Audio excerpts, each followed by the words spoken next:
ஆனந்தி வணக்கம். வங்கதேச விவகாரத்தால் ஏற்கனவே பெரும் தலைவலியில் இருக்கும் ஐசிசிக்கு பாகிஸ்தான் கிரிக்கெட் வாரிய தலைவர் மோசின் நக்வி குடைச்சல் கொடுத்திருக்கிறார். இந்நிலையில் அவரை ஐசிசி கடுமையாக எச்சரித்திருக்கிறது. அது என்னவென்றால், வங்கதேசத்தை T20 உலகக்கோப்பையில் இருந்து நீக்கியதற்கு பாகிஸ்தான் கிரிக்கெட் வாரிய தலைவர் தன்னுடைய சர்ச்சைக்குரிய வகையிலான கருத்துக்களை தெரிவித்திருந்தார்.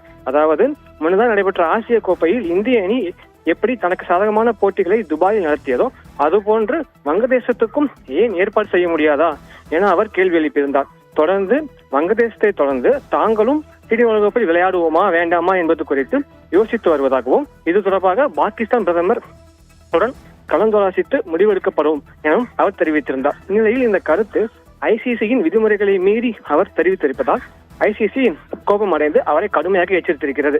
இவ்வாறு பேசக்கூடாது என்றும் இதுவே இறுதி எச்சரிக்கை என்றும் தெரிவித்துள்ள ஐசிசி, இந்த நடவடிக்கை தொடர்ந்தால் பாகிஸ்தானுக்கு இருதரப்பு தொடர்கள், அது மட்டுமல்லாமல் பாகிஸ்தான் பிரீமியர் லீக்கில் வெளிநாட்டு வீரர்கள் பங்கேற்பதற்கான நோ அப்ஜெக்ஷன் சர்டிபிகேட் போன்றவைகள் தடை செய்யப்படும் என ஐசிசி கடுமையாக எச்சரித்திருக்கிறது.